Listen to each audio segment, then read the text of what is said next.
T twenty অভিষেকেই hat trick তুলে নিয়ে আলোচনায় আসা স্পিনার আলিস ইসলামের বিপিএল যাত্রা শেষ।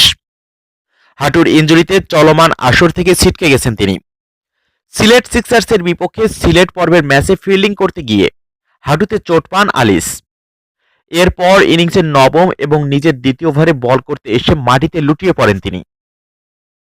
ম্যাচের শেষে জানা গিয়েছিল চোট গুরুতর। দলটির ম্যানেজার আজম ইকবাল সে সময় সংবাদ সম্মেলনে জানিয়েছিলেন, আলিসের ইনজুরি এখন পর্যন্ত যা দেখছি আমরা মনে হচ্ছে একটু বেশি। আমরা এক্স-রে এমআরআই না করানোর আগে নিশ্চিত করে কিছু বলতে পারছি না, তবে এখন পর্যন্ত দেখে ভালো মনে হচ্ছে না ইনজুরিটা ওর হাঁটুতে। অবশেষে সেই শঙ্কাই সত্যি হলো। চোটের জন্য দল থেকে ছিটকে যেতে হলো তাকে। বিপিএল এর মাঝপথে দল থেকে ছিটকে যাওয়ায় এরই মধ্যে টিম হোটেল ছেড়ে বাড়িতে ফিরে গিয়েছেন তিনি। বিপিএল অভিষেকে নানান নাটকীয় ঘটনার মধ্য দিয়ে গিয়েছিলেন আলিস।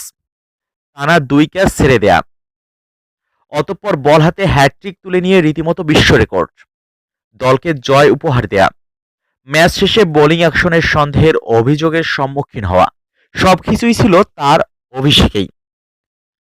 প্রতিযোগিতায় ভালো খেলতে থাকলেও শেষ পর্যন্ত দুঃস্মৃতির সাথে নিয়ে দল ছাড়তে হলো তাকে। এদিকে তার বিরুদ্ধে রংপুর রাইডার্সের বোলিং অ্যাকশনের সন্দেহের পর ম্যাচ অফিসিয়ালদের কাছ থেকেও একই অভিযোগ পাওয়া গেছে, যার ফলে চলতি মাসেই তাকে সম্মুখীন হতে হবে বোলিং অ্যাকশনের পরীক্ষায়। চলতি মাসের ২৬ তারিখ তার বোলিং অ্যাকশনের পরীক্ষা নেওয়ার কথা ছিল। এখন যেহেতু হাঁটুর ইনজুরিতে তিনি তাই এই মুহূর্তে বোলিং অ্যাকশনের পরীক্ষা দিতে পারবেন কিনা তা নিয়ে দেখা দিয়েছে নতুন সংশয়।